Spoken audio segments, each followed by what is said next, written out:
Today, we examine the question, why is it that states, countries, nations, they rise and they fall? Okay, so let's start off with an example that you know pretty well. So this is the Warring States period. And at this point in history, there are many powerful states. Okay, so for example, the Chu, the Zhao, the Wei. Okay, and if at this point in history, and this is about 250 BCE, I ask you to figure out, using game theory, which state would unite China and become the first great empire of China. Well, there are certain metrics that you would use to figure out which state would win out, okay? So obviously, you would look at population. Okay, who has the largest population? Okay, so the question of mass. Second question that you would look at is maybe resources, right? And resources, it's basically just farmland. So you would look at basically which areas had the most rivers, okay? And so you would be like, okay, well, this area, looks very strategic, as is this area, as is this area, okay? And then you would also look at maybe technology. So basically, which state has the most scientists, which state has the most advanced literature, arts. And then from these metrics, then you could do some analysis and figure out that maybe Chu would conquer all of China at some point. Okay? But at no point, using any metrics, would you assume that Qing would conquer China. And there are certain reasons why. First of all, it's in mountains, so it's pretty poor. Second of all, it's pretty far away from the rivers and trade routes. And third of all, it's pretty isolated, okay? So you could not possibly imagine that the Qing dynasty would conquer all of China. But in fact, it is the Qing that would come and conquer all of China. And not only that, but if you look at most of human history, this pattern repeats itself. If you look at a region, the strongest nation does not come out on top. It's usually the weakest, most marginalized area that will eventually come and conquer the entire territory and create an empire. Okay? So clearly, the way that we understand history, it's problematic. It's wrong. So what I want to do is propose to you a new way to understand how empires come into being. Okay, and this was actually first proposed by a Muslim scholar, historian named Ibn Khaldun. Okay, and he proposed the idea of Abbasiyya. And all this word means is basically cohesion or group solidarity. His theory is that, yes, the people in the margins, they're poorer, but because they're poorer, they're more unified. They focus more on solidarity, on working together.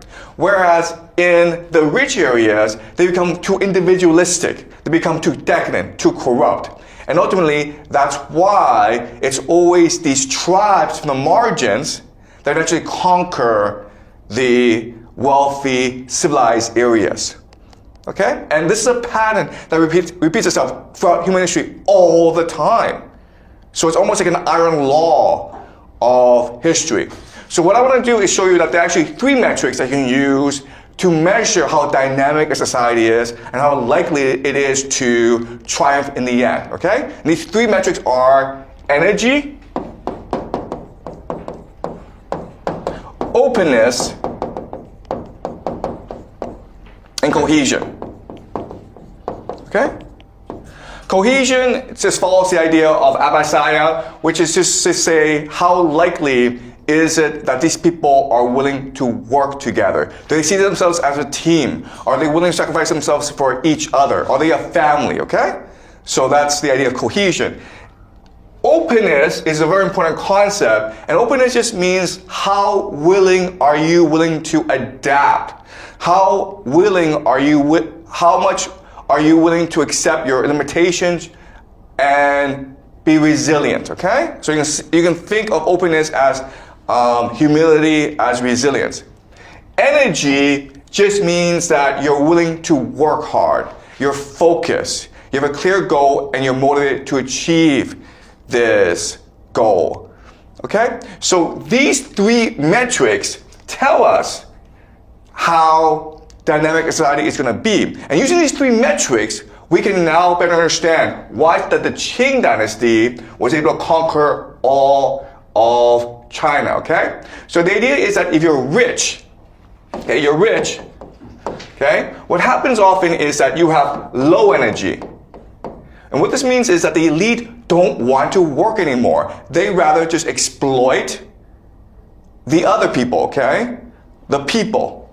And because the people are being enslaved, they're too much in debt, they have low energy as well. For them, it's not really about building a great nation. It's not really about doing a great job. It's just about getting by, okay? So, and then the idea of openness is that the elite become extremely corrupt, they become very insolent, they become very arrogant, and so they refuse to admit that they're wrong, and as a result, society becomes stagnant. It doesn't really improve. And the idea of cohesion is that because of wealth inequality, because of corruption, people are much more individualized, people are much more atomized, okay? And this allows for a new group to come in and conquer everyone. Okay, does that make sense, guys? All right. So I'm going to use,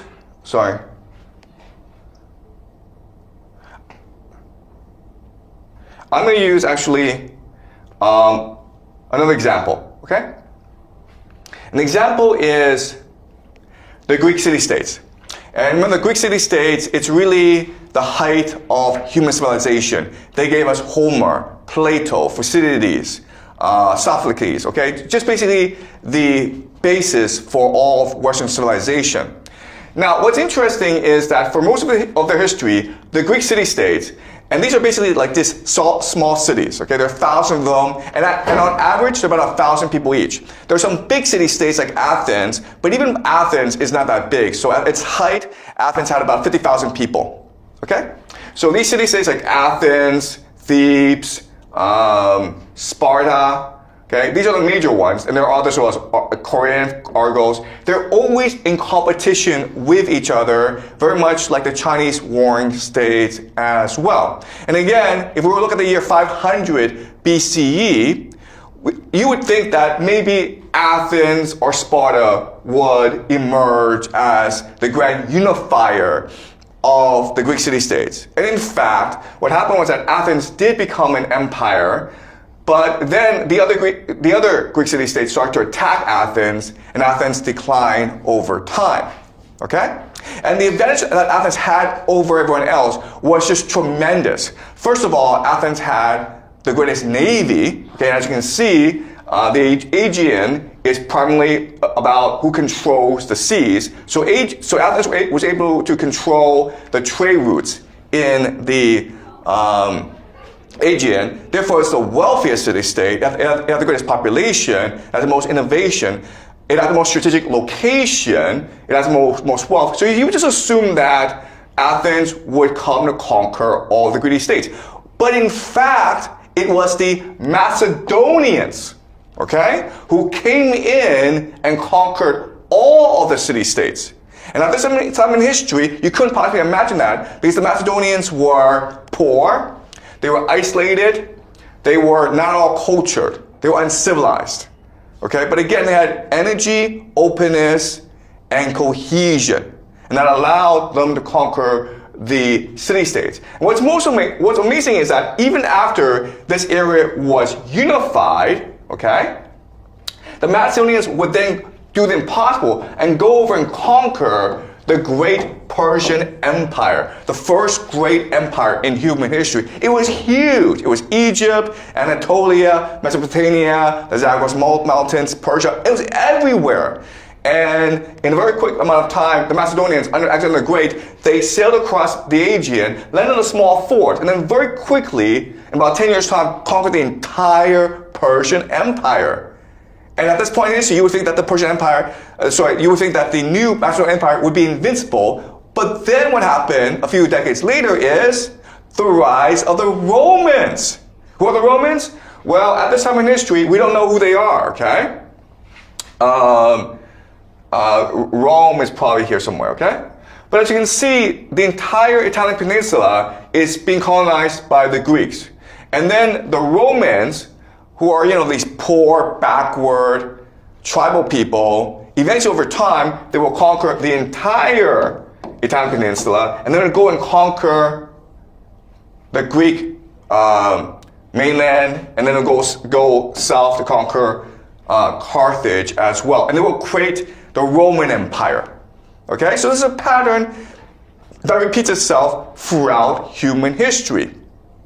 The empire becomes corrupt, lazy, arrogant. And this gives opportunity for a troubled people, whether it's the Macedonians, whether it's the Qing, whether it's the Romans, to come and conquer all of them. Okay? But now the question then is, okay, if that's true, and so let's look at more examples, okay, of this. Let's look at the Aztecs. And the Aztecs is even a more stark example. So this is about the 16th century, 15th century, okay? As you can see, the Mexican peninsula, it is divided into different warring city-states, okay? Very similar situation to the Greek city-states and the Chinese city-states. Then what's going to happen is the Aztecs, we are going to come in from the north, okay? And the Aztecs are a poor tribe that's starving, okay? So they're basically from North America. They come in because they're looking for food. And they're warrior people. So they're hired by other city-states to fight for them. Eventually they become too powerful, so they become isolated onto a marsh, okay? And this marsh, it's poor. And everyone just assumed that they would starve to death in this marsh. But what's amazing is that as a people, they became very creative. And they turned this marsh into farmland. And over time, they will slowly come to conquer everyone, okay? And they established the Aztec Empire, which rules over millions and millions. And then what happens, which is one of the greatest mysteries in human history, is you have another group of people called the conquistadors from Spain, and there's only about 500 of them, okay? Arriving about the year 1519, they come in, and in like a very short amount of time, they conquer the entire Aztec Empire. And Spain comes to rule basically all of South and Latin America, okay? So even though, yes, we have a formula in place, whichever group has the most energy, whichever group is the most open, the most cohesive, will conquer the other groups. It still doesn't explain to us how this happened, how this guy, Hernan Cortés, with 500 conquistadors, was able to come in and conquer a land of millions and millions, okay? Now, there are historical explanations, including, of course, disease. People from Spain had diseases, and the Aztecs did not have the immune system to counter these diseases. Another explanation is the Aztecs believed that these conquistadors were gods, and that's why they surrendered very quickly. Another explanation is that the conquistadors had allies, local allies, that were pissed off at the Aztecs. But again, these explanations, they sound okay, they sound like they work, but they don't actually give us the full picture of what really happened. And in game theory, what we're really trying to figure out is what happened exactly, okay? It's a game. How are the players playing the game? What are their motivations? What are their incentives? Okay? Does that make sense? Okay? That's what we're trying to figure out. What actually happened in this instance? I want to look at one more example before we look into the theory of game in game theory, okay?